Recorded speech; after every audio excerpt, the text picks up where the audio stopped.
Hello, I'm Annette Dubrouillet, and today we're reading chapter 25 of The Secret Garden by Frances Hodgson Burnett. Chapter 25 is entitled The Curtain. And the secret garden bloomed and bloomed, and every morning revealed new miracles. In the robin's nest there were eggs, and the robin's mate sat upon them, keeping them warm with her feathery little breast and careful wings. At first she was very nervous, and the robin himself was indignantly watchful. Even Dickon did not go near the close-grown corner in those days, but waited until, by the quiet working of some mysterious spell, he seemed to have conveyed to the soul of the little pair that in the garden there was nothing which was not quite like themselves, nothing which did not understand the wonderfulness of what was happening to them. The immense, tender, terrible, heartbreaking beauty and solemnity of eggs. If there had been one person in that garden who had not known through all his or her innermost being that if an egg were taken away or hurt, the world would whirl round and crash through space and come to an end, if ever there had been even one who did not feel it and act accordingly, it would have been no happiness even in that golden springtime air. But they all knew it and felt it, and the robin and his mate knew they knew it. At first the robin watched Mary and Colin with sharp anxiety. For some mysterious reason he knew he did not need to watch Dickon. The first moment he set his dew-bright black eyes on Dickon, he knew he was not a stranger, but a sort of robin without beaks or feathers. He could speak robin, which is quite a distinct language, not to be mistaken for any other. To speak robin to a robin is like speaking French to a Frenchman. Dickon always spoke it to the robin himself, so the queer gibberish he used when he spoke to humans did not matter in the least. The robin thought he spoke this gibberish to them because they were not intelligent enough to understand feathered speech. His movements also were robin. They never startled one by being sudden enough to seem dangerous or threatening. Any robin could understand Dickon, so his presence was not even disturbing. But at the onset, it seemed necessary to be on guard against the other two. In the first place, the boy creature did not come into the garden on his legs. He was pushed in on a thing with wheels, and the skins of wild animals were thrown over him. That in itself was doubtful. Then, when he began to stand up and move about, he did it with a queer, unaccustomed way, and the others seemed to have to help him. The robin used to secrete himself in a bush and watch this anxiously, his head tilted first one side and then the other. He thought that the slow movements might mean that he was preparing to pounce, as cats do. When cats are preparing to pounce, they creep over the ground very slowly.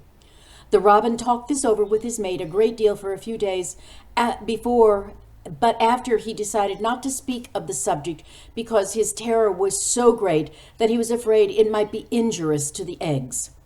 When the boy began to walk himself and even to move more quickly, it was an immense relief. But for a long time, it seemed a long time to the robin, he was a source of some anxiety. He did not act as the other humans did. He seemed very fond of walking, but he had a way of sitting or lying down for a while and getting up in a very disconcerting manner to begin again. One day the robin remembered that when he himself had been made to learn to fly by his parents, he had done much the same sort of thing. He had taken short flights of a few yards and then had been obliged to rest. So it occurred to him that this boy was learning to fly, or rather, to walk. He mentioned this to his mate, and when he told her that the eggs would probably conduct themselves in the same way after they were fledged, she was quite comforted and even became eagerly interested and derived great pleasure from watching the boy over the edge of her nest, though she always thought that the eggs would be much cleverer and learn more quickly. But then she said indignantly that humans were always more clumsy and slow than eggs, and most of them never seemed to learn to fly at all. You never met them in the tops of the air or in the treetops. After a while, the boy began to move about as the others did, but all three of the children at times did unusual things. They would stand together in the trees and move their arms and legs and heads about in a way which was neither walking nor running nor sitting down. They then went through these movements at intervals every day, and the robin was never able to explain to his mate what they were doing or trying to do. He could only say that he was sure that the eggs would never flap about in such a manner. But as the boy could speak robin so fluently, was doing the things with them, birds became quite sure that the actions were not of a dangerous nature. Of course, neither the robin nor his mate had ever heard of the champion wrestler Bob Hayworth and his exercises for making muscles stand out like lumps. Robins are not like human beings. Their muscles are always exercised from the first, and so they develop them in a very natural manner. If you have to fly about to find every meal you eat, your muscles do not become atrophied. Atrophied means wasted away through want of use. When the boy was walking and running about and digging and weeding like the others, the nest in the corner was brooded over by a great peace and content. Fears for the eggs became things of the past. Knowing that your eggs were as safe as they were locked in a bank vault, and the fact that you could watch so many curious things going on, made setting a most certain or entertaining occupation. On wet days, the egg mother sometimes felt even a little dull because the children did not come to the garden. But even on wet days, they could not be said that Mary and Colin were dull.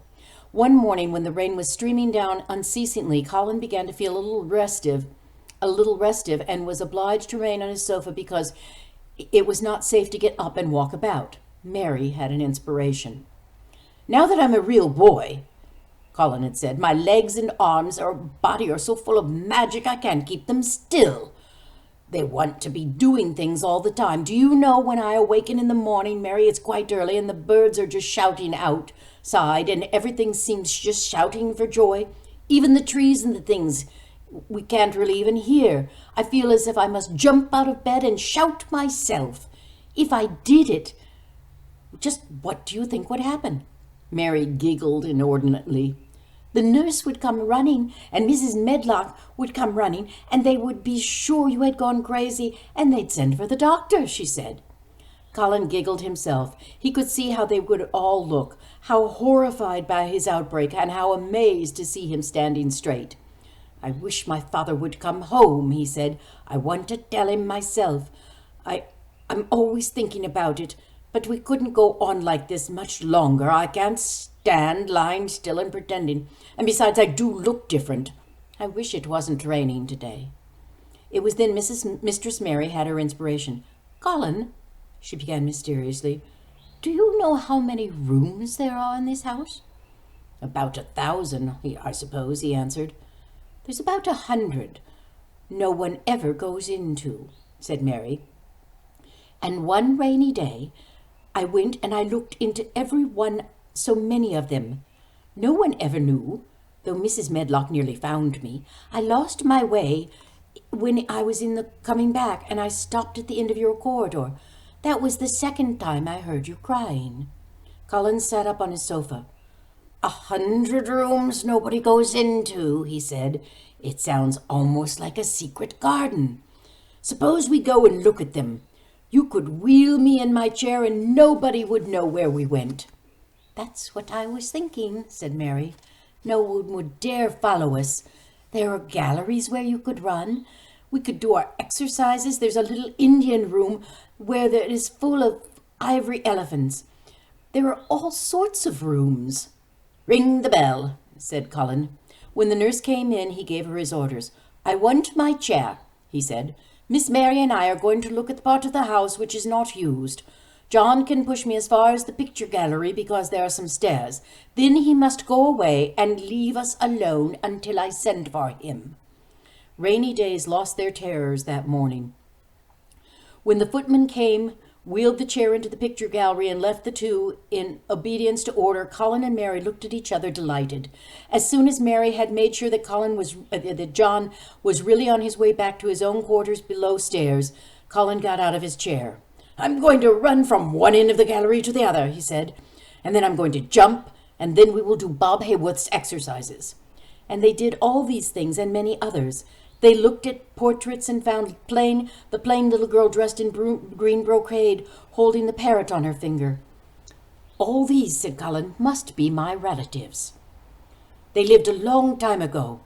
The parrot one, I believe, is one of my great aunts. She looks rather like you, Mary.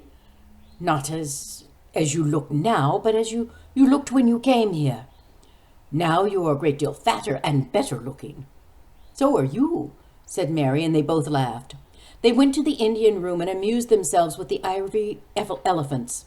They found the rose-colored brocade boudoir and the hole in the cushion the mouse had left, but the mice had grown up and run away, and the hole was empty. They saw more rooms and made more discoveries than Mary had made on her first pilgrimage. They found new corridors and corners and flights of stairs and new old pictures they liked and weird old things they did not know the use of. It was curiously entertaining morning, and the feeling of wandering in the same house with other people, but at the same feeling as if they were miles away from them, in a fascinating thing. "I'm glad we came," Colin said. "I never knew I lived in such a big, queer old place like it. We will ramble about every day. We shall always be finding queer corners and things." That morning they had found, among other things, such good appetites that when they returned to Colin's room, it was not possible to send the luncheon away untouched. When the nurse carried the tray downstairs, she slapped it down on the kitchen dresser so that Mrs. Loomis, the cook, could look at the highly polished plates. "Look at that," she said. "This is a house of mystery, and those two children are the greatest mystery in it." "If they keep that up every day," said the young footman, "there'll be strong wonders that he weighs twice as much as today as he did a month ago. I should have to give up my place in time for fear of doing him musclesman injury." That afternoon, Mary noticed something new had happened in Colin's room. She had noticed it the day before, but had said nothing because she thought the change might have been by chance. She said nothing, but she sat and looked fixedly at the picture over the mantel. She could look at it because the curtain had been drawn aside. That was the change she noticed. "I know what you want to tell to me," said Colin after she stared for a minute. "I always know when you want to tell me something. You are wondering why the curtain is drawn back, and I'm going to keep it like that." "Why?" asked Mary. "Because it doesn't make me angry any more to see her laughing. I awakened when it was bright moonlight 2 nights ago and felt as if the magic was filling up the room and making everything so splendid I couldn't lie still. I got up and looked out the window. The room was quite light, and there was a patch of moonlight on the curtain, and somehow that made me go and pull the cord. She looked right down at me as if she were laughing because she was glad I was standing there. It made me like to look at her. I want to see her laughing like that all the time. I think she must have been a sort of magic person, perhaps."